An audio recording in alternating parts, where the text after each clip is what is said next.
ಓಂ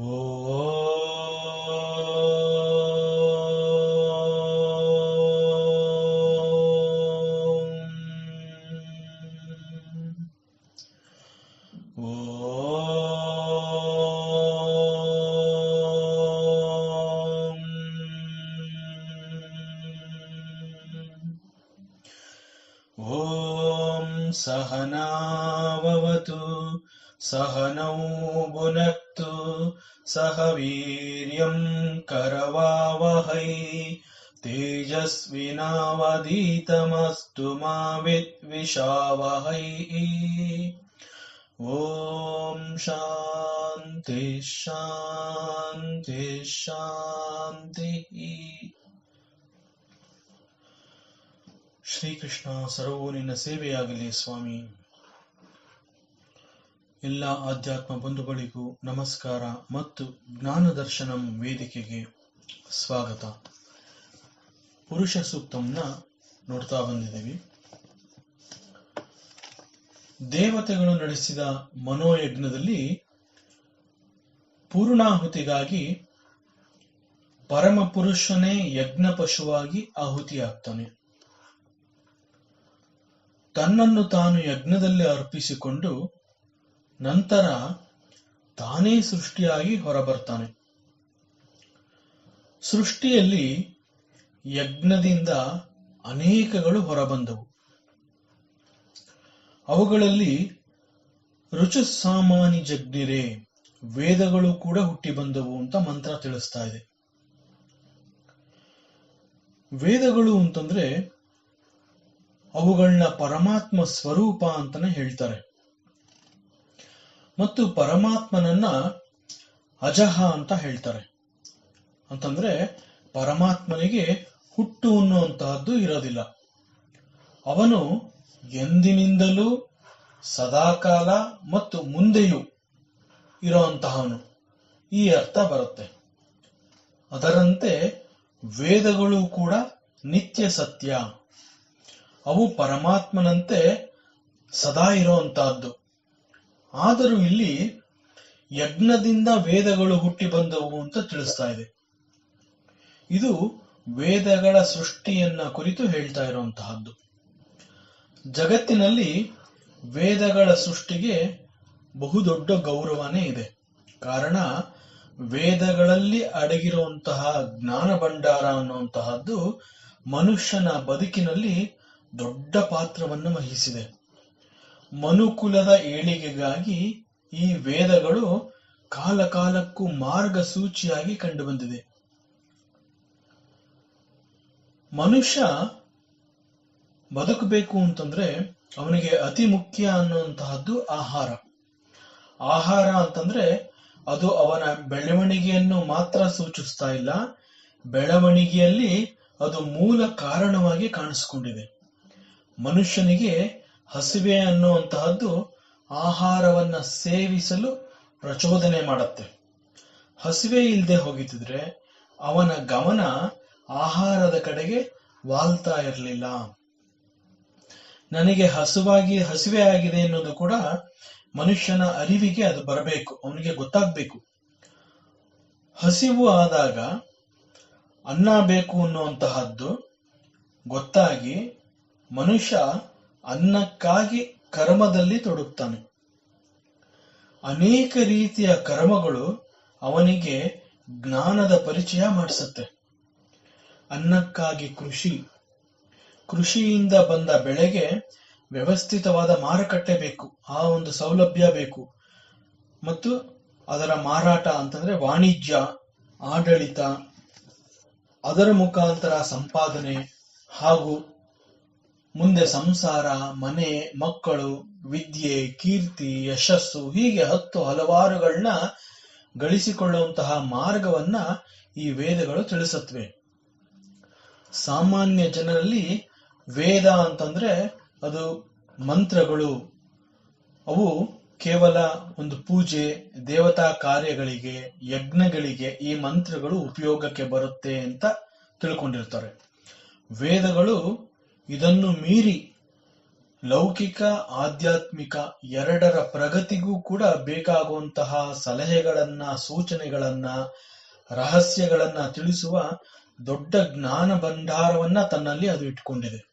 ಹಾಗೂ ಅದನ್ನ ಮನುಕುಲಕ್ಕೆ ಕೊಡ್ತಾ ಬಂದಿದೆ. ಹೀಗೆ ಯಜ್ಞದಿಂದ ಹೊರಬಂದ ವೇದಗಳು ಸೃಷ್ಟಿ ಮತ್ತು ಮನುಷ್ಯನ ಜೊತೆನಲ್ಲಿ ನೇರವಾದ ಸಂಪರ್ಕವನ್ನ ಪಡೆದುಕೊಂಡಿದೆ. ಆದ್ರಿಂದ ಯಜ್ಞದ ಫಲವಾಗಿ ವೇದಗಳು ಬಂದಿದೆ ಅಂತಂದ್ರೆ ಅಲ್ಲಿ ಅದರ ಮುಖ್ಯ ಉದ್ದೇಶ ಅನ್ನುವಂತಹದ್ದು ಇದ್ದೇ ಇರುತ್ತೆ. ಮಂತ್ರದಲ್ಲಿ ವೇದಗಳ ಉತ್ಪನ್ನವನ್ನ ಬಹಳ ಸುಂದರವಾಗಿ ತಿಳಿಸಿಕೊಟ್ಟಿದ್ದಾರೆ. ತಸ್ಮಾತ್ ಯಜ್ಞಾತ್ ಸರ್ವಹುತಃ, ಯಜ್ಞದ ನಂತರ ಸೃಷ್ಟಿಯು ಉದಯವಾಯಿತು. ನಂತರ ಈ ಸೃಷ್ಟಿಯಲ್ಲಿ ಬದುಕು, ಜೀವನ ಮಾಡೋದು ಹೇಗೆ, ಇದರ ಬಗ್ಗೆ ಜ್ಞಾನ ತಿಳುವಳಿಕೆಗಳು ಬೇಕಾಯಿತು. ಈ ಕಾರಣಕ್ಕಾಗಿ ಪರಮಾತ್ಮ ಸೃಷ್ಟಿಯ ಜೊತೆಗೆ ಮಾನವರ ಪ್ರಗತಿಗಾಗಿ ವೇದಗಳನ್ನ ಕರುಣಿಸಿದ. ರುಚು ಸಾಮಾನಿ ಜಗ್ನಿರೇ ಚಂದಾ ಗುಂಸಿ ಜಗ್ನಿರೇ ತಸ್ಮಾತ್ ಯಜುಸ್ತಸ್ಮಾತ್ ಅಜಾಯತ. ಮೊದಲಿಗೆ ಋಕ್ಕುಗಳು ಅಂತಂದ್ರೆ ಮಂತ್ರಗಳು, ಅದೇ ರೀತಿ ಸಾಮಗಳು, ಅವುಗಳು ಕೂಡ ಮಂತ್ರಗಳೇ ಆಗಿದೆ. ಇವುಗಳು ಋಗ್ವೇದ ಮತ್ತು ಸಾಮವೇದಗಳಿಂದ ಬಂದಿರುವಂತಹದ್ದು. ಮತ್ತು ಛಂದಸ್ಸು ಅನ್ನುವಂತಹ ಒಂದು ಕ್ರಮ ಇದೆ. ಆ ಕ್ರಮದ ಪ್ರಕಾರ ಈ ಮಂತ್ರಗಳು ವೇದ ಭಾಗಗಳಾಗಿ ಬಂದವು. ಯಜಸ್ಸು ಅನ್ನುವಂತಹ ಮಂತ್ರಗಳು ಯಜುರ್ವೇದದಿಂದ ಬಂದಿತು. ಹೀಗೆ ಪರಮಾತ್ಮ ಸೃಷ್ಟಿಯಲ್ಲಿ ಎಲ್ಲರ ಅನುಕೂಲಕ್ಕಾಗಿ, ಲೋಕ ಕಲ್ಯಾಣಕ್ಕಾಗಿ, ಜ್ಞಾನದ ಅವಶ್ಯಕತೆಯನ್ನ ಕಂಡು ಮನುಷ್ಯನ ಉನ್ನತಿಗಾಗಿ ವೇದಗಳ ಮೂಲಕ ಜ್ಞಾನವನ್ನ ಪಡೆಯಲಿ ಅಂತ ಹೇಳಿ ಅವು ಯಜ್ಞದ ಫಲವಾಗಿ ಹೊರಬರುವಂತೆ ಮಾಡಿದ. ಈ ವೇದಗಳು ಕೇವಲ ಆಧ್ಯಾತ್ಮಿಕ ಜ್ಞಾನವನ್ನಷ್ಟೇ ಅಲ್ಲ, ಲೋಕದಲ್ಲಿ ವಿಷಯ ವಸ್ತುಗಳನ್ನ ಪಡೆಯುವಂತಹ ಮಾರ್ಗವನ್ನ ಕೂಡ ತೋರಿಸಿ, ನಂತರ ಜಗತ್ತಿನ ವಿಷಯ ವಸ್ತುಗಳು ಶಾಶ್ವತವಾದ ನೆಮ್ಮದಿಯನ್ನು ಕೊಡಲು ಸಾಧ್ಯವಿಲ್ಲ ಅನ್ನುವಂತಹ ಒಂದು ರಹಸ್ಯವನ್ನ ಕೂಡ ತಿಳಿಸಿಕೊಟ್ಟಿದೆ. ನಂತರ ಸತ್ಯದ ಅನ್ವೇಷಣೆಗಾಗಿ ಅನುಸರಿಸಬೇಕಾದಂತಹ ಮಾರ್ಗವನ್ನು ಕೂಡ ತಿಳಿಸಿಕೊಡುತ್ತೆ. ಮುಖ್ಯವಾಗಿ ಯಜುರ್ವೇದದ ಮಂತ್ರಗಳು ಧ್ಯಾನ, ಏಕಾಗ್ರತೆ, ಶಾಂತಿ, ನೆಮ್ಮದಿಯನ್ನ ಗಳಿಸ್ಕೊಳ್ಳೋದಕ್ಕೆ ಬೇಕಾದಂತಹ ಮಾರ್ಗವನ್ನ ತೋರಿಸುತ್ತೆ. ಸಾಮವೇದದ ಮಂತ್ರಗಳು ಒಂದು ರೀತಿ ಸಂಗೀತಮಯವಾಗಿ ಹೇಳಿ ಆ ಮೂಲಕ ದೇಹ ಮತ್ತು ಮನಸ್ಸಿಗೆ ಆಹ್ಲಾದವನ್ನ ಕೊಡುತ್ತೆ. ಹೀಗೆ ಈ ಮೂರೂ ವೇದಗಳ ನಂತರ ಬಂದಿದ್ದು ಅಥರ್ವ ವೇದ. ಹೀಗೆ ಪರಮಾತ್ಮನು ಸೃಷ್ಟಿಯಲ್ಲಿ ಇವೆಲ್ಲವೂ ಸಿಗುವಂತೆ ಮಾಡಿದನು. ಈ ಮಂತ್ರಗಳೆಲ್ಲವೂ ಭಗವಂತನ ಮಹಿಮೆಯನ್ನ ತಿಳಿಸುತ್ತಾ ಆ ಮೂಲಕ ನಮಗೆ ಬೇಕಾದುದನ್ನ ಪಡೆಯಲು ದಾರಿ ತೋರಿಸಿಕೊಟ್ಟಂಗೆ ಈ ಮಂತ್ರಗಳು ಬಂದಿದೆ. ಲೌಕಿಕ ಮತ್ತು ಪಾರಮಾರ್ಥಿಕ ಈ ಎರಡರ ಅನುಭವವನ್ನ ಗಳಿಸಿಕೊಳ್ಳಲು ಈ ವೇದ ಅಥವಾ ವೇದ ಮಂತ್ರಗಳು ಹೆಚ್ಚು ಸಹಾಯವನ್ನ ಮಾಡುತ್ತವೆ. ಇವುಗಳನ್ನ ಋಕ್ಕುಗಳು ಅಂತ ಕರೀತಾರೆ. ಹಾಗೂ ಇವು ಋಗ್ವೇದದಲ್ಲಿ ಕಂಡು ಬರುತ್ತವೆ. ಈ ವೇದದ ಮಂತ್ರಗಳು ಮನುಷ್ಯನ ಸೃಷ್ಟಿಯಲ್ಲ, ಮನುಷ್ಯನು ಬರದ ಮಂತ್ರಗಳು ಅಲ್ಲ ಅಂತ ಇದು ತಿಳಿಸುತ್ತೆ. ಈ ವೇದಗಳು ಎಂದಿನಿಂದ ಇದೆ ಅನ್ನೋದಕ್ಕಿಂತ ಅವು ಎಂದಿನಿಂದಲೂ ಇದೆ ಎನ್ನುವಂತಹದ್ದು ಸತ್ಯ. ಅದು ಕಾಲ ಅಥವಾ ಸಮಯದ ಪರಿಧಿಯಲ್ಲಿ ಬಂದಿಲ್ಲ, ಅದು ಸೃಷ್ಟಿಯ ಜೊತೆಗೆ ಬಂದಿರುವಂತಹದ್ದು. ಸೃಷ್ಟಿ ಕೂಡ ಪರಮಾತ್ಮನ ಸಂಕಲ್ಪ. ಪರಮಾತ್ಮನ ಸಂಕಲ್ಪ ಅಂತಂದ್ರೆ ಅದು ಪರಮಾತ್ಮನಲ್ಲಿ ಬಹಳ ಸೂಕ್ಷ್ಮವಾಗಿತ್ತು.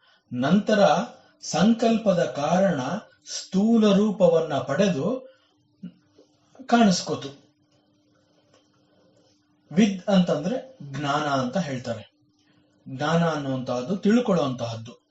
ವಿದ್ ಅನ್ನೋ ಧಾತುವಿನಿಂದ ಹೊರಬಂದ ಪದ ಈ ವೇದ ಅಂತ. ಆದ್ರಿಂದ ವೇದವನ್ನ ಅಪೌರುಷೇಯ ಅಂತ ಹೇಳ್ತಾರೆ. ಇದು ಈಶ್ವರ ಪ್ರೋಕ್ತ, ದೇವ ಪ್ರೋಕ್ತ ಅಂತ ಹೇಳ್ತಾರೆ. ಋಷಿ ಮುನಿಗಳ ದೀರ್ಘ ಧ್ಯಾನದ ಅವಸ್ಥೆಯಲ್ಲಿ ಭಗವಂತನ ಈ ವಾಣಿಯನ್ನ ನೇರವಾಗಿ ಆಲಿಸಿ ಅದನ್ನ ಪಡ್ಕೊಂಡು ಅವರು ಇದನ್ನ ಈ ಜಗತ್ತಿಗೆ ಕೊಟ್ಟಿದ್ದಾರೆ. ಒಟ್ಟಿನಲ್ಲಿ ಈ ಋಷಿ ಮುನಿಗಳು ತಮ್ಮ ದೀರ್ಘ ಧ್ಯಾನದ ಅವಸ್ಥೆಯಲ್ಲಿ ಕಂಡುಕೊಂಡ ಜ್ಞಾನ ಇದಾಗಿದೆ. ಭಗವಾನ್ ವೇದವ್ಯಾಸರು ಈ ಮಂತ್ರಗಳನ್ನ ಸಂಗ್ರಹಿಸಿ ಅವು ಸರ್ವಕಾಲಕ್ಕೂ ಸಿಗಬೇಕು ಅಂತ ಹೇಳಿ 4 ಭಾಗಗಳಾಗಿ ಮಾಡಿ ಅವುಗಳನ್ನ ಋಗ್ವೇದ, ಯಜುರ್ವೇದ, ಸಾಮವೇದ ಮತ್ತು ಅಥರ್ವ ವೇದ ಅಂತ ಹೇಳಿ 4 ವಿಭಾಗಗಳನ್ನ ಮಾಡಿದ್ರು. ಪ್ರತಿ ವೇದವನ್ನ ಮತ್ತಷ್ಟು ಸರಳವಾಗಿ ಸಿಗೋ ಹಾಗೆ ಮಾಡಬೇಕು ಅಂತ ಹೇಳಿ ಅವರು ಅದನ್ನ ಮತ್ತೆ ಮಂತ್ರ, ಬ್ರಾಹ್ಮಣ, ಆರಣ್ಯಕ, ಉಪನಿಷತ್ಗಳಂತ ಹೇಳಿ ಮತ್ತಷ್ಟು ಉಪಭಾಗಗಳಾಗಿ ಮಾಡಿದ್ರು. ಇವುಗಳು ಋಷಿ ಮುನಿಗಳಿಗೆ ಕೇವಲ ಮಂತ್ರಗಳಾಗಿ ಮಾತ್ರ ಸಿಕ್ಕಲಿಲ್ಲ, ಅವರುಗಳಿಗೆ ಇದು ಉಚ್ಚಾರದ ರೀತಿ, ನೀತಿ, ರಾಗಬದ್ಧವಾಗಿ ಹೇಳುವ ಒಂದು ಕ್ರಮ, ಎಲ್ಲಿ ಎತ್ತರಿಸಬೇಕು, ಎಲ್ಲಿ ತಗ್ಗಿಸಬೇಕು, ಯಾವ ಜಾಗದಲ್ಲಿ ಒಂದೇ ಸಮನಾಗಿ ಅಂತಂದ್ರೆ ಸ್ವರಬದ್ಧವಾಗಿ ಹೇಳುವ ಕ್ರಮ ಹಾಗೂ ಮಂತ್ರಗಳ ಜ್ಞಾನದ ಜೊತೆಗೆ ಅವುಗಳ ಅರ್ಥ ಮತ್ತು ರಹಸ್ಯ ಎಲ್ಲವೂ ಕೂಡ ಅವರಿಗೆ ತಿಳಿಯೋ ಹಾಗೆ ಆಯಿತು. ಈ ಕಾರಣದಿಂದ ಇವರುಗಳನ್ನ ಮಂತ್ರದೃಷ್ಟಾರ ಅಂತ ಕೂಡ ಹೇಳ್ತಾರೆ. ಉದಾಹರಣೆಗೆ ಗಾಯತ್ರಿ ಮಂತ್ರ ಅಂತ ಹೇಳ್ತೀವಿ. ಇದು ವಿಶ್ವಾಮಿತ್ರ ಋಷಿಗೆ ಕಂಡು ಬಂದ ಜ್ಞಾನ. ಆದ್ರಿಂದ ಈ ಮಂತ್ರವನ್ನ ಆ ದೇವತೆಯ ಹೆಸರಿನೊಂದಿಗೆ ಸೇರಿಸಿ ಗಾಯತ್ರಿ ಮಂತ್ರ ಅಂತ ಹೇಳ್ತಾರೆ ಹೊರತು ಇದನ್ನ ವಿಶ್ವಾಮಿತ್ರ ಮಂತ್ರ ಅಂತ ಎಲ್ಲೂ ಹೇಳಿಲ್ಲ. ವೇದ ಮಂತ್ರಗಳನ್ನ ಅನಾದಿ ಅಂತ ಕೂಡ ಕರೀತಾರೆ. ಯಾಕೆ ಅಂತಂದ್ರೆ ಇವುಗಳಿಗೆ ಪ್ರಾರಂಭ ಎಂದಾಗಲಿ ಅಥವಾ ಅಂತ್ಯವೆಂದಾಗಲಿ ಇಲ್ಲ. ಜಗತ್ತಿನ ಪ್ರಳಯ ಅನ್ನುವಂತಹ ಸಮಯದಲ್ಲೂ ಕೂಡ, ಪ್ರಳಯವೇ ಆದರೂ ಕೂಡ ಇವುಗಳು ಮತ್ತೆ ಮೂಲದಲ್ಲಿ ಹೋಗಿ ಸೂಕ್ಷ್ಮ ರೂಪವಾಗಿ ಭಗವಂತನಲ್ಲಿ ಸೇರಿರುತ್ತವೆ. ಮತ್ತೆ ಸೃಷ್ಟಿಯ ಸಮಯದಲ್ಲಿ ಇವು ಹೊರಬರುತ್ತವೆ. ಆದ್ದರಿಂದ ಪಾದೋಸ್ಯೇಹ ಭವಾತ್ ಪುನಃ ಅಂತ ಮಂತ್ರದಲ್ಲಿ ಹೇಳಿರುವಂತಹದ್ದು. ಸೃಷ್ಟಿ, ಸ್ಥಿತಿ ಹಾಗೂ ಲಯ ಇವು ನಿರಂತರ. ನಿರಂತರ ಅಂತಂದ್ರೆ ಇದು ಸದಾ ನಡೆಯುವಂತಹ ಒಂದು ಕ್ರಿಯೆ. ಏತಾವಾನಸ್ಯ ಮಹಿಮಾ ಅಂತ ಈ ಕಾರಣದಿಂದ ಪರಮಾತ್ಮನನ್ನ ಕರೆದಿರುವಂತಹದ್ದು. ತಸ್ಮಾತ್ ಯಜ್ಞಾತ್ ಸರ್ವಹುತಃ, ಇದು ನಿರಂತರ. ಇಂತಹ ಜ್ಞಾನವನ್ನ ಪಡೆದುಕೊಳ್ಳುವುದು ಮಾತ್ರ ಮುಖ್ಯ ಅಲ್ಲ, ಇದನ್ನ ಕಾಪಾಡಿಕೊಂಡು ಮುಂದಿನ ಪೀಳಿಗೆಗೆ ಕೂಡ ಇದು ಸಿಗೋ ಹಾಗೆ ಶ್ರಮ ವಹಿಸಬೇಕಾಗಿರುವಂತಹದ್ದು ನಮ್ಮ ಕರ್ತವ್ಯ ಮತ್ತು ಧರ್ಮ. ಇಂತಹ ವಿಚಾರಗಳನ್ನ ತಿಳಿಸಿದೆ. ಮುಂದಿನ ಮಂತ್ರ ಇದು 11ನೇ ಮಂತ್ರ. ತಸ್ಮಾದಶ್ವಾ ಅಜಾಯಂತ ಏಕೆ ಚೋಭಯಾದತಃ ಗಾವೋಹ ಜಗ್ನಿರೇ ತಸ್ಮಾತ್ ಜಾತ ಅಜಾವಯಃ. ತಸ್ಮಾತ್ ಅಶ್ವಾಹ ಅಜಾಯಂತ ಏಕೆ ಚ ಉಭಯಾದತಃ ಗಾವಃ ಜಗ್ನಿರೇ ತಸ್ಮಾತ್ ಜಾತಾಃ ಅಜಾವಯಃ. ಯಜ್ಞಫಲದ ಕಾರಣದಿಂದ ಕುದುರೆಗಳು ಹುಟ್ಟಿದವು. 2 ಪಂಕ್ತಿಗಳು ಅಥವಾ 2 ಸಾಲು ಹಲ್ಲುಗಳುಳ್ಳ ಪ್ರಾಣಿಗಳು, ಗೋವುಗಳು ಇವುಗಳು ಹುಟ್ಟಿದವು. ಹಾಗೆಯೇ ಆಡುಗಳು, ಪಕ್ಷಿಗಳು ಹುಟ್ಟಿದವು ಅಂತ ಈ ಮಂತ್ರದ ಅರ್ಥ. ಈ ಮಂತ್ರದಲ್ಲಿ ಸೃಷ್ಟಿಯ ವಿಸ್ತರಣೆಯ ವಿವರಣೆಯ ಜೊತೆಗೆ ಸಾಧು ಪ್ರಾಣಿಗಳು, ಯಜ್ಞಕ್ಕೆ ಉಪಯುಕ್ತವಾದ ಗೋವು, ಆಡು, ಕುದುರೆ ಮುಂತಾದ ಪ್ರಾಣಿ ಪಕ್ಷಿಗಳ ಸೃಷ್ಟಿಯನ್ನ ಇದು ತಿಳಿಸ್ತಾ ಇದೆ. ಪ್ರಾಣಿಗಳಲ್ಲಿ ಕೂಡ 2 ಗೊರಸಿನ ಪ್ರಾಣಿ ಅಂತ ಹೇಳ್ತಾರೆ, 1 ಗೊರಸಿನ ಪ್ರಾಣಿ ಹಾಗೂ 1 ಸಾಲಿನ ಹಲ್ಲುಗಳನ್ನ ಹೊಂದಿರುವಂತಹ ಪ್ರಾಣಿ, 2 ದಂತ ಪಂಕ್ತಿಗಳುಳ್ಳ ಪ್ರಾಣಿಗಳು, ಹೀಗೆ ಅನೇಕ ಪ್ರಭೇದಗಳು ಈ ಪ್ರಾಣಿ ವರ್ಗದಲ್ಲಿದೆ. ಅವುಗಳ ಸೃಷ್ಟಿಯಾಯಿತು. 2 ಸಾಲಿನ ಹಲ್ಲುಗಳು ಪ್ರಾಣಿ ವರ್ಗಕ್ಕೆ ಮನುಷ್ಯನನ್ನ ಸೇರಿಸಿ ಹೇಳಿರುವಂತಹದ್ದು. ಹೀಗೆ ಪ್ರಪಂಚ ಅನ್ನುವಂತಹದ್ದು ವೈವಿಧ್ಯಮಯ. ಆದ್ರೂ ಹೇಗೆ ಇದ್ರೂ ಇಲ್ಲಿ ಬದುಕು ಅನ್ನುವಂತಹದ್ದು ಕೂಡ ಅಷ್ಟೇ ನಿರಂತರ. ಆದ್ರಿಂದ ಈ ಒಂದು ಜೀವನಕ್ಕೆ, ಈ ಜಗತ್ತಿನಲ್ಲಿ ಇವುಗಳ ಉಪಯೋಗ ಅಂತಂದ್ರೆ ಈ ಜೀವನಕ್ಕೆ ಬಹಳ ಉಪಕಾರಿಗಳಾದ ಈ ರೀತಿಯ ಅನೇಕ ಪಶುಗಳು, ಪ್ರಾಣಿಗಳು ಇವುಗಳೆಲ್ಲ ಹುಟ್ಟಿ ಬಂದುವು. ಪರಮಾತ್ಮನ ಸಂಕಲ್ಪ ಶಕ್ತಿ ಹಾಗೂ ವಿವೇಕ, ನಿರ್ಣಯ ಇವೆಲ್ಲವೂ ಬಹಳ ವಿಸ್ಮಯ. ನಮ್ಮ ಊಹೆಗೆ ಅದು ಸಿಲುಕದಿಲ್ಲ. ಈ ಪಶುಗಳ ಸೃಷ್ಟಿಯಲ್ಲಿ ಕೂಡ ಒಂದು ವಿಶೇಷತೆ ಇದೆ. ಈ ಪಶು ಪ್ರಾಣಿಗಳಿಗೂ ದೇವತೆಗಳಿಗೂ ಒಂದು ನೇರವಾದ ಒಂದು ಸಂಬಂಧ ಇದೆ ಅಂತ ಹೇಳ್ತಾರೆ. ಐತರೇಯ ಉಪನಿಷತ್ತಿನಲ್ಲಿ ಈ ವಿಚಾರ ಹೆಚ್ಚು ಸ್ಪಷ್ಟವಾಗಿ ಬಂದಿದೆ. ಪರಮಾತ್ಮನು ಜಗತ್ತನ್ನು ಸೃಷ್ಟಿ ಮಾಡುವ ಮೊದಲು ದೇವತೆಗಳನ್ನ ಉಂಟು ಮಾಡಿ ಆ ನಂತರ ಲೋಕಗಳನ್ನ, ಪಾಲಕರುಗಳನ್ನ ಸೃಷ್ಟಿ ಮಾಡಿದ. ದೇವತೆಗಳು ತಮಗೆ ವಾಸಿಸಲು ಯೋಗ್ಯವಾದ ಸ್ಥಳ ಬೇಕು ಅಂತ ಅವ್ರು ಕೇಳಿಕೊಂಡಾಗ ಪರಮಾತ್ಮ ಒಂದು ಗೋವನ್ನ ಸೃಷ್ಟಿ ಮಾಡಿ ಇದರಲ್ಲಿ ನೀವು ಸೂಕ್ಷ್ಮವಾಗಿ ಪ್ರವೇಶ ಮಾಡಿ ಅಂತ ಹೇಳ್ತಾನೆ. ದಿವ್ಯತೆಯಿಂದ ಕೂಡಿರುವಂತಹ ಯಾವುದೇ ಆದರೂ ಅದನ್ನ ದಿವ್ಯವಾಗಿ ನೋಡ್ತೀವಿ. ಅದೇ ರೀತಿ ದೇವತೆಗಳು ಕೂಡ ದಿವ್ಯತೆಯನ್ನ ಹೊಂದಿರೋರು, ಆದ್ರಿಂದ ಅವ್ರನ್ನ ದೇವತೆಗಳು ಅಂತ ಕರಿತೀವಿ. ಅವರುಗಳು ಪ್ರವೇಶಿಸಿದ ಗೋವಿನಿಂದ ಇಂದಿಗೂ ಕೂಡ ನಾವು ಅನೇಕ ಪ್ರಯೋಜನಗಳನ್ನ ಈ ಒಂದು ಗೋವಿನಿಂದ ನಾವು ಪಡಿತಾ ಇದ್ದೀವಿ. ಹಸು ಎತ್ತುಗಳು ಇವತ್ತಿನ ದಿನ ಮಾನವನ ಬದುಕಿಗೆ ಬಹು ಅನಿವಾರ್ಯ ಅನ್ನೋ ಹಾಗೆ ಆಗಿ ಹೋಗಿದೆ. ದೇವತೆಗಳು ನಂತರ ನಮಗೆ ಇಷ್ಟು ಸಾಲದು, ಇಷ್ಟಿದ್ರೆ ಸಾಲದು, ನಮಗೆ ಮತ್ತಷ್ಟು ಬೇಕು ಅಂತ ಹೇಳಿ ಮತ್ತೊಮ್ಮೆ ಪ್ರಾರ್ಥನೆ ಮಾಡಿದಾಗ ಪರಮಾತ್ಮ ಕುದುರೆಗಳನ್ನ ಸೃಷ್ಟಿ ಮಾಡ್ದ ಅಂತ ಹೇಳ್ತಾರೆ. ಅದು ಸಾಲದಾಯಿತು ಅಂತ ಹೇಳಿದಾಗ ಮನುಷ್ಯರನ್ನ ತೋರಿಸಿದಾಗ ದೇವತೆಗಳು ಮನುಷ್ಯನ ಶರೀರದಲ್ಲಿ ಜ್ಞಾನ ಕರ್ಮೇಂದ್ರಿಯಗಳ ರೂಪದಿಂದ ನಮ್ಮಲ್ಲೂ ಕೂಡ ಪ್ರವೇಶ ಮಾಡಿದ್ರು. ಇದರ ಅರ್ಥ ನಾವು ನಮಗೆ ಸಿಕ್ಕ ಈ ಅವಕಾಶವನ್ನ ಅಂತಂದ್ರೆ ಜ್ಞಾನ ಕರ್ಮೇಂದ್ರಿಯಗಳನ್ನ ಲೋಕ ಕಲ್ಯಾಣಾರ್ಥವಾಗಿ ನಾವು ಉಪಯೋಗಿಸ್ಕೋಬೇಕು. ನಾವು ಆ ರೀತಿ ಇದೀವ ಇವತ್ತು ಅನ್ನೋ ಒಂದು ಚಿಂತನೆ ನಡೆಸಬೇಕಾದ ಪರಿಸ್ಥಿತಿ ಇವತ್ತು ನಮ್ಮೆಲ್ಲರ ಮುಂದೆ ಬಂದಿದೆ. ಹೀಗೆ ಮನುಷ್ಯನೂ ಸೇರಿದಂತೆ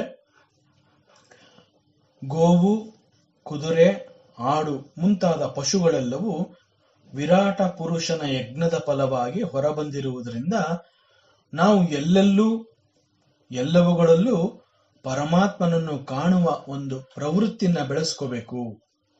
ಮನುಷ್ಯನು ದೇವತೆಗಳಿಗಾಗಿ ಮಾಡುವ ಯಜ್ಞಕ್ಕೆ ಯಜಮಾನನಾದರೆ ಪಶುಗಳು ಹಾಲು, ತುಪ್ಪ ಮುಂತಾದ ದ್ರವ್ಯ ವಸ್ತುಗಳನ್ನು ಒದಗಿಸುವ ಮೂಲಕ ಹಾಗೂ ಕೆಲವೊಮ್ಮೆ ತಮ್ಮನ್ನೇ ತಾವು ಯಜ್ಞದಲ್ಲಿ ಬಲಿದಾನವಾಗಿ ಅರ್ಪಿಸಿಕೊಳ್ಳುವ ಮೂಲಕ ಉಪಕಾರಿಗಳಾಗಿರುತ್ತೆ ಅನ್ನುವಂತಹ ಸೂಕ್ಷ್ಮ ವಿಚಾರ ಈ ಮಂತ್ರದಲ್ಲಿ ಬಂದಿದೆ.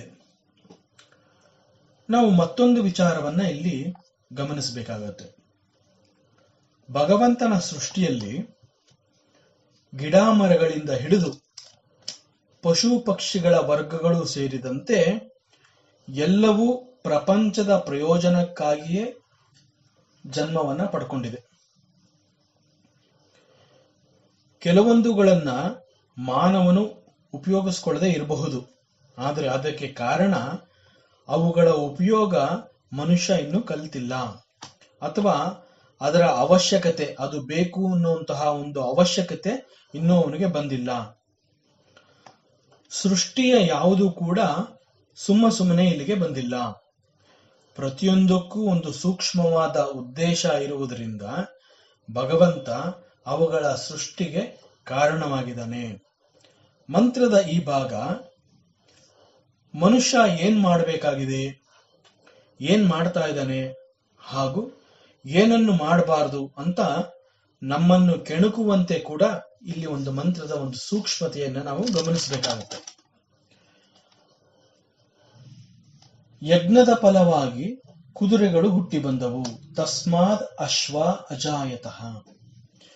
ಅದರ ನಂತರ ಉಭಯಾದತಃ 2 ಸಾಲಿನ ಹಲ್ಲುಗಳು ಇರುವ ಜಂತುಗಳು, ಅವು ಏನೇ ಆಗಿದ್ರು ಮನುಷ್ಯನನ್ನು ಸೇರಿಸಿ ಹೇಳಿರುವಂತಹದ್ದು, ಅವುಗಳು ಕೂಡ ಹುಟ್ಟಿ ಬಂದವು. ಹಸುಗಳು ಉಂಟಾದವು. ಕೊನೆಗೆ ಕುರಿ ಆಡುಗಳು ಕೂಡ ಹುಟ್ಟಿ ಬಂದವು. ಮಂತ್ರದ ಈ ಭಾಗವನ್ನ ಸ್ವಲ್ಪ ಸೂಕ್ಷ್ಮವಾಗಿ ಗಮನಿಸಿ ಅರ್ಥ ಮಾಡ್ಕೋಬೇಕಾಗುತ್ತೆ. ಪರಮಾತ್ಮನ ಒಂದು ಶುದ್ಧ ಸಂಕಲ್ಪ ಮತ್ತು ಯಜ್ಞದಲ್ಲಿ ಯಜ್ಞ ಪಶುವಾಗಿ ತನ್ನನ್ನು ತಾನೇ ಅರ್ಪಿಸಿಕೊಂಡ ಮೂಲ ಉದ್ದೇಶವೇ ಒಂದು ಸುಂದರವಾದ ಜಗತ್ತಿನ ನಿರ್ಮಾಣಕ್ಕಾಗಿ. ಹೀಗೆ ಪರಮಾತ್ಮ ಕೇವಲ ಸೃಷ್ಟಿ ಅಥವಾ ಜಗತ್ತನ್ನು ಕೊಟ್ಟು ಅವನು ಸುಮ್ಮನೆ ಆಗ್ಲಿಲ್ಲ. ಇಷ್ಟು ದೊಡ್ಡ ಜಗತ್ತಿನಲ್ಲಿ ಬದುಕು ಮುಂದುವರಿಸಲು ಅನೇಕ ಅಗತ್ಯಗಳು ಕೂಡ ಬೇಕಾಗುತ್ತೆ. ಇದನ್ನು ಪೂರ್ವವಾಗಿಯೇ ಯೋಚನೆ ಮಾಡಿ ಮನುಷ್ಯ ತನ್ನ ಜನ್ಮದ ಸಾರ್ಥಕತೆಯನ್ನ ಕಂಡುಕೊಳ್ಳಲು ಕೇವಲ ಲೌಕಿಕ ಜ್ಞಾನವಷ್ಟೇ ಸಾಲದು, ಅದರ ಜೊತೆಗೆ ಮುಂದಿನ ಪ್ರಗತಿಗಾಗಿ ಆಧ್ಯಾತ್ಮಿಕ ಜಗತ್ತಿಗೆ ಅವನು ಕಾಲಿಡಲು ಅವನಿಗೆ ವಿಶೇಷವಾದ ಜ್ಞಾನ ಬೇಕಾಗುತ್ತೆ ಅಂತ ಹೇಳಿ ಈ ವೇದಗಳನ್ನು ಕೂಡ ಕೊಟ್ಟ. ವೇದ ಅನ್ನುವಂತಹದ್ದು ಜೀವನದ ಎಲ್ಲಾ ರಹಸ್ಯಗಳನ್ನ ತನ್ನ ಗರ್ಭದಲ್ಲಿ ಇರಿಸಿಕೊಂಡ ಕಾರಣ ಅವು ನೇರವಾಗಿ ನಮಗೆ ಅರ್ಥ ಆಗೋದಿಲ್ಲ. ಅದನ್ನ ಅರ್ಥ ಮಾಡ್ಕೋಬೇಕು ಅಂತ ಹೇಳಿ ಅದನ್ನ ನಮಗೆ ಅರ್ಥ ಮಾಡಿಸೋದಕ್ಕೋಸ್ಕರ ಋಷಿಗಳು ಮುನಿಗಳು ತಮ್ಮ ದೀರ್ಘವಾದ ಧ್ಯಾನದ ಅವಸ್ಥೆಯಲ್ಲಿ ಅದನ್ನ ಕಂಡುಕೊಂಡು ಅವರ ಅನುಭವ ನಮಗೆ ಸಿಗೋ ಹಾಗಾಗ್ಬೇಕು ಅಂತ ಹೇಳಿ ನಮಗಿಂತ ಮುಂಚೆ ಋಷಿ ಮುನಿಗಳು ಬರುವಂತೆ ಈ ಲೋಕದಲ್ಲಿ ಅವರು ಮುಂಚೆ ಬರೋ ಹಾಗೆ ಸೃಷ್ಟಿ ಮಾಡ್ತಾನೆ. ಆದ್ರಿಂದ ನಮಗೆ ಜ್ಞಾನ ಹಂತ ಹಂತವಾಗಿ ಬದುಕಿರುವಾಗ ಹಾಗೂ ನಂತರ ಮುಂದಿನ ಸದ್ಗತಿ ಅಂತ ಹೇಳ್ತೀವಲ್ಲ ಅದಕ್ಕೂ ಅನುಕೂಲವಾಗುವಂತೆ ನಮಗೆ ಸಿಗೋ ಹಾಗಾಗ್ಬೇಕು. ಈ ಕಾರಣಕ್ಕಾಗಿ ಋಷಿ ಮುನಿಗಳು ಬಂದು ನಮಗೆ ಜ್ಞಾನವನ್ನ ಕರುಣಿಸಿದರು. ವ್ಯವಸಾಯ ಅನ್ನುವಂತಹದ್ದು ನಮ್ಮ ಪ್ರಾಚೀನ ಕುಲ ಕಸುಬೆ ಆಗಿತ್ತು. ಆಹಾರ ಬೆಳೆಗಳನ್ನ ನಾವು ಭೂಮಿಯಲ್ಲಿ ಬೆಳೆಯೋದು ಹೇಗೆ ಅನ್ನೋದನ್ನ ಕಂಡುಕೊಂಡಿದ್ದಾಯಿತು. ವ್ಯವಸಾಯದಲ್ಲಿ ನಮಗೆ ಅತಿ ಹೆಚ್ಚು ಸಹಾಯ ಮಾಡುವಂತಹದ್ದು ಈ ಪಶುಗಳು, ಹಸು ಎತ್ತುಗಳು. ಭೂಮಿನ ಹದ ಮಾಡಬೇಕು ಅಂತಂದ್ರೆ ಮನುಷ್ಯ ಇವುಗಳನ್ನ ಉಪಯೋಗಿಸ್ತಾ ಇದ್ದ. ಬೆಳೆಗೆ ಗೊಬ್ಬರವಾಗಿ ಈ ಪಶುಗಳ ಸಗಣಿ ಸಹಾಯ ಮಾಡ್ತು. ಹಸುವಿನ ಮೂತ್ರ, ಅದನ್ನ ಗಂಜಲ ಅಂತ ಹೇಳ್ತಾರೆ, ಅವು ಅನೇಕ ಔಷಧಿಗಳನ್ನ ತಯಾರು ಮಾಡಲು ಸಹಾಯ ಮಾಡಿದವು. ಹಸುವಿನ ಹಾಲನ್ನ ಅಮೃತ ಅಂತ ಹೇಳ್ತಾರೆ. ಹಾಲಿನಿಂದ ಮೊಸರು, ಬೆಣ್ಣೆ, ತುಪ್ಪ ಹೀಗೆ ಅನೇಕಗಳು ನಮ್ಮ ಬದುಕಿನಲ್ಲಿ ಹಾಸುಹೊಕ್ಕಾದವು. ಈ ಕಾರಣದಿಂದ ಪಶುಗಳನ್ನ ಕೇವಲ ಪಶು ಎಂದಷ್ಟೇ ಹೇಳಲಿಲ್ಲ, ಇವುಗಳನ್ನ ಪಶು ಸಂಪತ್ತು ಅಂತಾನೆ ಹೇಳ್ತಾ ಇದ್ರು. ಮನುಷ್ಯನ ಸಂತತಿಯ ವೃದ್ಧಿಯಲ್ಲಿ ಪಶುಗಳು ಬೇಕು ಅನ್ನುವಂತಹದ್ದು ಪರಮಾತ್ಮನ ಸಂಕಲ್ಪ ಆಗಿತ್ತು. ಅದೇ ರೀತಿ ಒಂದು ಸಮಾಜ, ಒಂದು ಸಮುದಾಯ ಬೆಳೆದಂತೆ ಮನುಷ್ಯರು ಗುಂಪು ಗುಂಪಾಗಿ ಅನೇಕ ಪ್ರದೇಶಗಳವರೆಗೆ ತಮ್ಮ ಪ್ರಾಬಲ್ಯವನ್ನ ಬೆಳೆಸ್ಕೊಳ್ಳೋ ಹಾಗೆ ಅವರು ಬದುಕುವ ರೀತಿನ ಕಲ್ತ್ಕೊಂಡ್ರು. ಹಾಗೆ ನಿಧಾನವಾಗಿ ಅವರಲ್ಲಿ ಹೆಚ್ಚು ಸಾಮರ್ಥ್ಯ ಹೊಂದಿದವರು ನಾಯಕ ಅಂತ ಅನ್ನಿಸ್ಕೊಂಡು ಪ್ರಜೆಗಳ ರಕ್ಷಣೆಗೆ ಮುಂದಾಗ್ತಾರೆ. ಆಗ ಅಂತಹ ನಾಯಕ ವರ್ಗದ ಜನ ಅಥವಾ ಜನಾಂಗವನ್ನ ಕ್ಷತ್ರಿಯ ಅಂತ ಕರೆದು ಕ್ಷಾತ್ರ ಧರ್ಮ ಬೆಳೆಯಲು ಕಾರಣ ಆಯಿತು. ರಾಜ್ಯದ ರಕ್ಷಣೆಗಾಗಿ ಹಾಗೂ ಸಾಗಾಣಿಕೆಗಾಗಿ ಅತಿ ಬಲಶಾಲಿಯಾದ ಒಂದು ಪ್ರಾಣಿ ಬೇಕಾಯಿತು. ಅವು ಕೂಡ ಮನುಷ್ಯನ ಬದುಕಿನಲ್ಲಿ ತಮ್ಮನ್ನ ಗುರುತಿಸಿಕೊಂಡವು. ತಸ್ಮಾತ್ ಅಶ್ವ ಅಜಾಯಂತ, ಈ ಕಾರಣಕ್ಕಾಗಿ ಕುದುರೆಯ ಸೃಷ್ಟಿಯಾಯಿತು. ಮಂತ್ರದ ಈ ಭಾಗದ ಮತ್ತೊಂದು ಸೂಕ್ಷ್ಮವನ್ನ ನಾವಿಲ್ಲಿ ಗಮನಿಸಬೇಕಾಗತ್ತೆ. ಅದೇನು ಅಂತಂದ್ರೆ, ಇಲ್ಲಿ ಅಶ್ವ ಅನ್ನೋ ಪದ ಪ್ರಯೋಗವಾಗಿದೆ. ಅಶ್ವ ಅಂತಂದ್ರೆ ನಮ್ಮ ಶಾಸ್ತ್ರಗಳು ಹೇಳುತ್ತವೆ, ನ ಶ್ವಃ ಇತಿ ಅಶ್ವ, that which is not there tomorrow, ಯಾವುದು ನಾಳೆ ಇರೋದಿಲ್ವೋ ಅದು ಅನ್ನೋ ಅರ್ಥ ಈ ಅಶ್ವ ಅನ್ನೋದಕ್ಕೆ ಬರುತ್ತೆ. ಆದ್ರಿಂದ ಅಶ್ವ ಅಂತಂದ್ರೆ ಯಾರು ತಮಗೆ ಸಿಕ್ಕ ಪ್ರತಿ ಕ್ಷಣವನ್ನ ಬಹು ಎಚ್ಚರದಿಂದ ಅನುಭವಿಸಬಲ್ಲರೋ, ಅಂದ್ರೆ ನಾಳೆಗಾಗಿ ನಿರೀಕ್ಷೆ ಮಾಡದೆ, ಹಳೆಯದನ್ನ ಜ್ಞಾಪಿಸಿಕೊಳ್ಳದೆ, ಈ ಕ್ಷಣ ಮಾತ್ರ ಶಾಶ್ವತ, ಆದ್ರಿಂದ ಈ ಕ್ಷಣವನ್ನ ಅನುಭವಿಸಬೇಕು ಅಂತ ಹೇಳಿ ಯಾರು ಆ ರೀತಿ ಜೀವಿಸ್ತಾರೋ ಅಂತಹವರು ಈ ಅಶ್ವ ಅನ್ನೋ ಪದದ ಅರ್ಥಕ್ಕೆ ಸಮವಾಗಿರ್ತಾರೆ. ಒಬ್ಬ ಸಾಧಕನು ತನ್ನ ಹಳೆಯದನ್ನ ಮೆಲುಕು ಹಾಕಬಾರದು, ಆದರೆ ಅದರಿಂದ ಪಡೆದ ಜ್ಞಾನವನ್ನ ಇಟ್ಕೊಂಡು ನಾಳೆಗಾಗಿ ಕಾಯದೆ ಸಾಧನೆಯನ್ನ ಈ ಕ್ಷಣದಿಂದಲೇ ಮುಂದುವರಿಸಬೇಕು ಅನ್ನುವ ಸೂಕ್ಷ್ಮ ಸಂದೇಶವನ್ನು ಕೂಡ ಈ ಅಶ್ವ ಅನ್ನೋ ಪದದ ಅರ್ಥದಲ್ಲಿ ನಾವು ನೋಡಬಹುದು. ಮತ್ತು ಉಪಕಸುಬು ಅಂತ ಹೇಳಿ ಕುರಿ ಆಡುಗಳು ಮನುಷ್ಯನ ಸಹಾಯಕ್ಕೆ ಬಂದವು. ಮನುಷ್ಯನ ಪ್ರಗತಿಯಲ್ಲಿ ಹೀಗೆ ಪ್ರಾಣಿ ವರ್ಗ ತಮ್ಮ ವಿಶೇಷವಾದ ಕೊಡುಗೆಯನ್ನ ಕೊಡ್ತು. ಇವೆಲ್ಲವೂ ಈ ಜಗತ್ತಿಗೆ ಬೇಕಾಗಿದ್ದ ಕಾರಣ ಅವುಗಳೆಲ್ಲದರ ಸೃಷ್ಟಿಯಾಯಿತು ಅನ್ನೋದನ್ನ ಈ ಮಂತ್ರ ತಸ್ಮಾದ್ ಅಶ್ವ ಅಜಾಯಂತ ಏಕೇಚ ಉಭಯಾದತಃ ಗಾವೋಹ ಜಗ್ನಿರೇ ತಸ್ಮಾತ್ ತಸ್ಮಾತ್ ಜಾತ ಅಜಾವಯ. ಹಸು ಅನ್ನುವಂತಹದ್ದು ತುಂಬಾ ಸಾತ್ವಿಕ ಗುಣದಿಂದ ಕೂಡಿರುವಂತಹದ್ದು. ಹಾಗೂ ಈ ಹಸುವಿನ ಒಂದು ವಿಶೇಷ ಏನು ಅಂತಂದ್ರೆ, ಅವು ಸದಾ ಹಂಚುವ ಸಾಮರ್ಥ್ಯವನ್ನ ಹೊಂದಿರುತ್ತವೆ. ಕುದುರೆಗಳು ಶೌರ್ಯ, ಪರಾಕ್ರಮ, ಎಚ್ಚರದ ಸ್ಥಿತಿ, ಪ್ರತಿ ಕ್ಷಣವನ್ನ ಅನುಭವಿಸುವಂತಹ ಕಾತುರತೆ ಇವುಗಳನ್ನ ಇಟ್ಕೊಂಡಿರುವಂತಹದ್ದನ್ನ ಸೂಚಿಸುತ್ತೆ. ಮತ್ತು ಕುರಿ ಆಡುಗಳು ಮನುಷ್ಯನಿಗೆ ಉಪಕಸುಬಾಗಿ ಸಹಾಯಕ್ಕೆ ಬಂದವು. ಹೀಗೆ ಹೆಚ್ಚು ಹೆಚ್ಚು ಇಂತಹ ಚಿಂತನೆಗಳನ್ನ ಮಾಡಿ ವಿಚಾರವನ್ನ ಮತ್ತಷ್ಟು ವಿಸ್ತಾರ ಮಾಡ್ಕೋಬಹುದು. ಅಂತಹ ಮಂತ್ರ ಇದಾಗಿದೆ. ಮುಂದೆ 12ನೇ ಮಂತ್ರ. ಯತ್ ಪುರುಷಂ ವ್ಯದದುಹು ಕತಿದಾ ವ್ಯಕಲ್ಪಯನ್ ಮುಖಂ ಕಿಮಸ್ಯ ಕೌಬಾಹು ಕಾವೂರೋಪಾದ ಉಚ್ಯೇತೆ. ಯದಾ ಪುರುಷಂ ವ್ಯದದುಹು ಕತಿದ ವ್ಯಕಲ್ಪಯನ್ ಮುಖಂ ಕಿಂ ಅಸ್ಯ ಕೌಬಾಹು ಕಾವೂರೋ ಪಾದ ಉಚ್ಯೇತೆ. ದೇವತೆಗಳ ಈ ಮಾನಸ ಯಜ್ಞದಲ್ಲಿ ಯಾವ ಪುರುಷನನ್ನ ಪಶುವಾಗಿ ಅಂದರೆ ಯಜ್ಞ ಪಶುವಾಗಿ ಮಾಡಿದ್ರೋ ಆಗ ಆ ಪುರುಷನನ್ನ ಎಷ್ಟು ವಿಧವಾಗಿ ಕಲ್ಪಿಸಿದರು.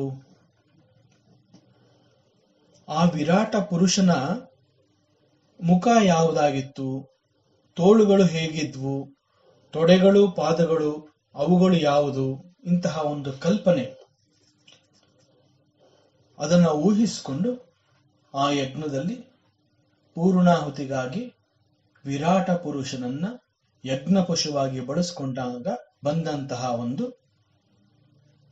ವಿಚಾರ ಇದಾಗಿದೆ. ಈ ಮಂತ್ರ ಒಂದು ರೀತಿನಲ್ಲಿ ಪ್ರಶ್ನಾರೂಪವಾಗಿ ಕಂಡುಬಂದಿದೆ. ಇದರ ಉದ್ದೇಶ ಇಲ್ಲಿಯವರೆಗೆ ವರ್ಣಿಸಿದ ಸೃಷ್ಟಿಯನ್ನ ಮತ್ತೊಮ್ಮೆ ಬೇರೊಂದು ರೀತಿಯಲ್ಲಿ ವರ್ಣಿಸಲು ಹೀಗೆ ಪ್ರಶ್ನಾರೂಪವಾಗಿ ಇದು ಮೂಡಿಬಂದಿದೆ. ಸಾಮಾನ್ಯವಾಗಿ ಇಂತಹ ಪ್ರಶ್ನೋತ್ತರಗಳು ಉಪನಿಷತ್ ಭಾಗಗಳಲ್ಲಿ ಕಂಡುಬರುತ್ತವೆ. ವಿರಾಟ ಪುರುಷನ ಶರೀರದಿಂದಲೇ ಈ ಸಮಸ್ತ ಜಗತ್ತು ನಿರ್ಮಾಣವಾಗಿದೆ. ಆದರೂ ಸೃಷ್ಟಿಕರ್ತನ ಸ್ವರೂಪ ಜ್ಞಾನವನ್ನ ತಿಳಿಯುವ ಕಾರಣದಿಂದ ಹೀಗೆ ಪ್ರಶ್ನೆಗಳು ಬಂದಿರಬಹುದು. ಪರಮಾತ್ಮನ ಈ ಸೃಷ್ಟಿಯು ಬೆಳೆದು ವಿಸ್ತಾರಗೊಂಡು ಮುಂದೆ ಪ್ರಳಯ ಕಾಲದವರೆಗೆ ಅದು ಬದುಕಿರ್ಬೇಕಾಗತ್ತೆ, ಜಗತ್ತು ಅನ್ನುವಂತಹದ್ದು ಇರಬೇಕಾಗತ್ತೆ. ಅದಕ್ಕಾಗಿ ಈ ಯಜ್ಞ ಅನ್ನುವಂತಹದ್ದು ಒಂದು ಸಾಧನವಾಗಿದೆ. ಯಜ್ಞವೆಂಬ ಈ ಕರ್ಮವು ನಡಿಬೇಕಾದರೆ ಅಲ್ಲಿ ಅನೇಕ ಸಾಮಗ್ರಿಗಳು, ಮನುಷ್ಯರು, ಮಂತ್ರಗಳು ಇವೆಲ್ಲವೂ ಬೇಕು. ಜೊತೆಗೆ ಶ್ರದ್ಧೆ, ವಿತ್ತ, ವಿಧಿ, ಯಜಮಾನ, ದೇವತೆಗಳೆಂಬ ಸೌಕರ್ಯಗಳು ಇಲ್ಲದೆ ಹೋದ್ರೆ ಆ ಯಜ್ಞ ಅನ್ನುವಂತಹದ್ದು ಪೂರ್ಣವಾಗಿ ಆಗೋದಿಲ್ಲ, ಯಜ್ಞವೇ ನಡೆಯೋದಿಲ್ಲ. ಯಜ್ಞವಿಲ್ದಿದ್ರೆ ಜಗತ್ತಿನ ವ್ಯಾಪಾರ ವ್ಯವಹಾರ ಅನ್ನುವಂತಹದ್ದು ಕೂಡ ಇರೋದಿಲ್ಲ. ಆದ್ರಿಂದ ಈ ಎಲ್ಲವುಗಳನ್ನ ವಿರಾಟ ಪುರುಷನ ಶರೀರದಿಂದಲೇ ಉಂಟು ಮಾಡಲಾಯಿತು ಅಂತ ತಿಳಿಸೋದಕ್ಕೆ ಪೂರ್ವವಾಗಿ ಪೀಠಿಕೆ ಎನ್ನುವ ರೀತಿನಲ್ಲಿ ಈ ಪ್ರಶ್ನಾರೂಪವಾಗಿ ಈ ಮಂತ್ರ ಬಂದಿದೆ. ಪುರುಷನನ್ನ ಯಜ್ಞ ಪಶುವನ್ನಾಗಿ ಮಾಡಿದ್ರು. ಆಗ ಎಷ್ಟು ವಿಧವಾಗಿ ಮಾಡಿದ್ರು ಅನ್ನುವಂತಹದ್ದು ಮೊದಲನೆಯ ಪ್ರಶ್ನೆ. ಪಶುವು ಹೋಮದ್ರವ್ಯ ಅನ್ನುವಂತಹದ್ದು ನಿಜವಾದ್ರೂ ಕೂಡ ಹೋಮ ಮಾಡುವಾಗ ಒಂದು ಕ್ರಮ ಇರುತ್ತೆ. ಹಾಗೂ ಅಲ್ಲಿ ಪ್ರಧಾನ ಮತ್ತು ಶೇಷ ಅಂತ ಹೇಳಿ ಎರಡು ಭಾಗಗಳಿರುತ್ತೆ. ಪ್ರಧಾನದ ನಂತರವೇ ಹೋಮದಲ್ಲಿ ಶೇಷಾಹುತಿಗಳನ್ನ ಯಜ್ಞದಲ್ಲಿ ಅರ್ಪಿಸುವಂತಹದ್ದು. ಎಲ್ಲಾ ಕರ್ಮಗಳಲ್ಲಿಯೂ ಹೀಗೆ ಪ್ರಧಾನ ಮತ್ತು ಶೇಷ ಅಂತ ಹೇಳಿ ಎರಡು ರೀತಿನಲ್ಲಿ ಇರುತ್ತವೆ. ಹಾಗೆಯೇ ಜಗತ್ ಸೃಷ್ಟಿ ಅನ್ನುವ ಕರ್ಮದಲ್ಲಿ ಭಗವಂತನು ಮೊದಲು ಪ್ರಧಾನ ವ್ಯಕ್ತಿಯಾಗಿ ವಿರಾಟ ಪುರುಷನನ್ನ ನೇಮಿಸಿದ. ನಂತರ ಅವನು ತನ್ನನ್ನೇ ತಾನು ಯಜ್ಞಕ್ಕೆ ಆಹುತಿ ಮಾಡಿಕೊಂಡಾಗ ಜಗತ್ತಿನ ಬೆಳವಣಿಗೆಗೆ ಪ್ರಧಾನವಾಗಿ ಯಾರು ಯಾರನ್ನ ತನ್ನ ಶರೀರದಿಂದಲೇ ಸೃಷ್ಟಿಸಿ ನಿಯಮಿಸಿದನು. ಈ ಮಂತ್ರದಲ್ಲಿ ಪ್ರಶ್ನೆಗಳು ಹೀಗೆ ಕಂಡು ಬರ್ತಾ ಇದೆ. ಇಲ್ಲಿ ದೇವತೆಗಳು ಯಜ್ಞದ ಕರ್ತೃಗಳಾಗಿ ಕಾಣಿಸ್ಕೊಂಡಿದ್ದಾರೆ. ಅವರು ಪುರುಷನನ್ನ ಎಷ್ಟು ವಿಧವಾಗಿ ಭಾವಿಸಿ ವಿಂಗಡಿಸಿದ್ರು ಅಂತ ಇಲ್ಲಿ ಪ್ರಶ್ನೆಗಳ ಮೂಲಕ ಕೇಳಿಕೊಳ್ಳಲಾಗಿದೆ. ಕತಿದಾ ವ್ಯಕಲ್ಪಯನ್, ಪುರುಷ ಅಂತಂದ್ರೆ ಮನುಷ್ಯ ಅನ್ನುವಂತಹದ್ದು ಸಾಮಾನ್ಯವಾದ ಅರ್ಥ. ಈ ಹಿಂದೆ ಹೇಳಿದಂತೆ ಮನುಷ್ಯನ ಶರೀರದಲ್ಲಿ ಲೌಕಿಕ ವ್ಯವಹಾರ ದೃಷ್ಟಿಯಿಂದ ಪ್ರಧಾನ ಮತ್ತು ಶೇಷ ಅಂತ ವಿಭಾಗಗಳಿದೆ. ಹೇಗೆ ಅಂತಂದ್ರೆ ಮುಖವನ್ನ ಪ್ರಧಾನ ಅಂತ ತಿಳ್ಕೋಬೇಕಾಗತ್ತೆ.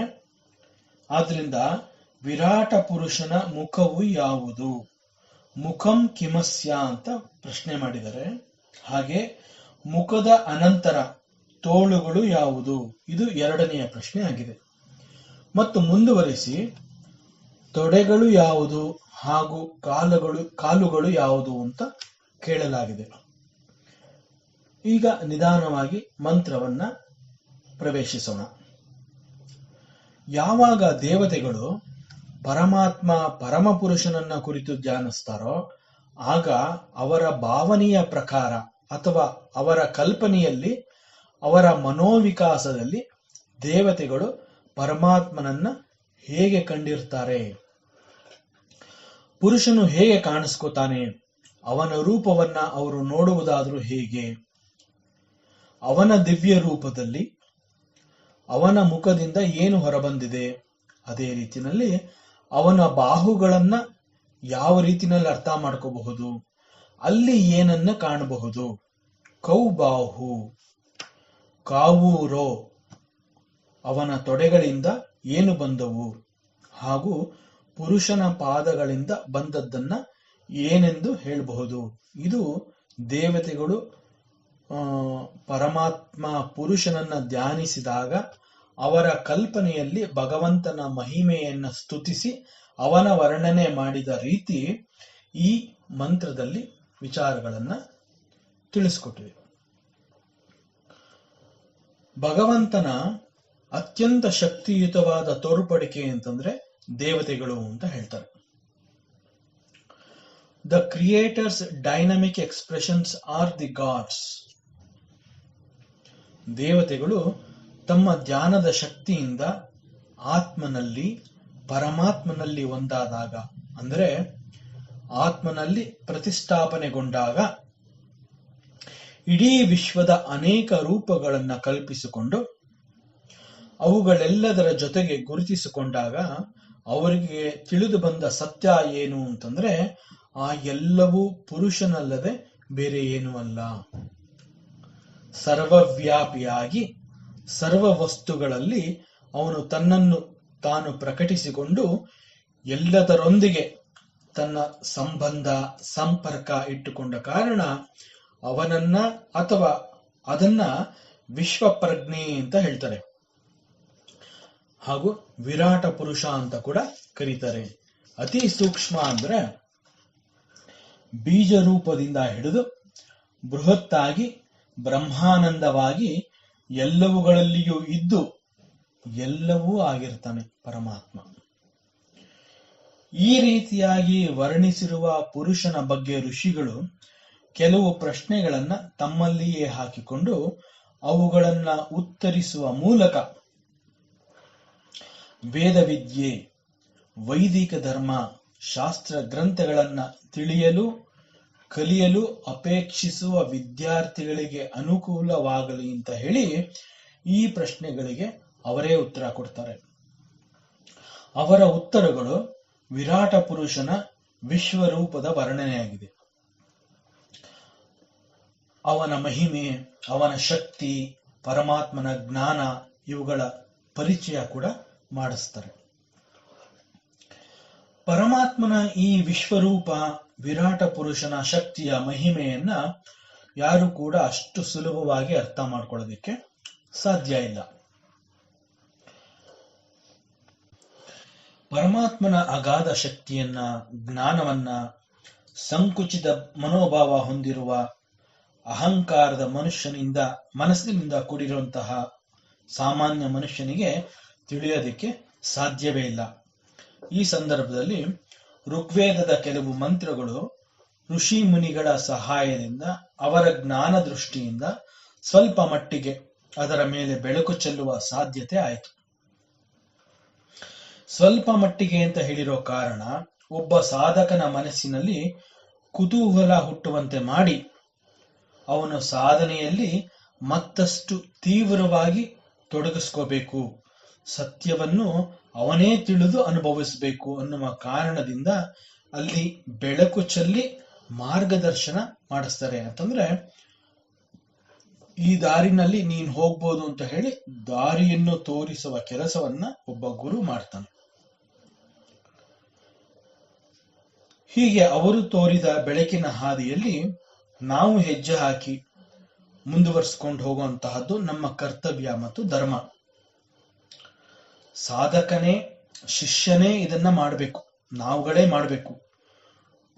ಒಬ್ಬ ಗುರುವಾದವನು ಕೇವಲ ಮಾರ್ಗದರ್ಶಕನಾಗಿ ಶಿಷ್ಯನ ಜೊತೆನಲ್ಲಿ ಇರ್ತಾನೆ. ವೇದಾಂತದ ವಿಚಾರವನ್ನ ಸ್ವತಃ ಶಿಷ್ಯನೇ, ಸಾಧಕನೇ ತನ್ನಲ್ಲಿ ಪ್ರಶ್ನೆ ಮಾಡಿಕೊಂಡು ಗುರುವಿನ ಬಳಿ ಕೇಳಿ ತಿಳಿದುಕೊಂಡು ಮನನ ಮಾಡುವ ಮೂಲಕ ಅವನು ಸಾಧನೆಯನ್ನ ಮುಂದುವರಿಸಬೇಕು. ಹೀಗೆ ಇಲ್ಲಿ ಈ ಮಂತ್ರದಲ್ಲಿ ದೇವತೆಗಳ ಧ್ಯಾನದಿಂದ ಅವರಲ್ಲಿ ಹುಟ್ಟಿ ಬಂದಂತಹ ಪ್ರಶ್ನೆಗಳು ಸಾಧಕರಲ್ಲಿ ಕುತೂಹಲವನ್ನ ಮೂಡಿಸಿದೆ. ಪರಮಾತ್ಮನ ಮುಖದಿಂದ, ಬಾಹುಗಳಿಂದ, ತೊಡೆಗಳಿಂದ ಹಾಗೂ ಅವನ ಪಾದಗಳಿಂದ ಏನೇನು ಹೊರಬಂದುವು ಅನ್ನುವಂತಹ ಪ್ರಶ್ನೆ ಈ ಮಂತ್ರದಲ್ಲಿ ಕಂಡುಬಂದಿದೆ.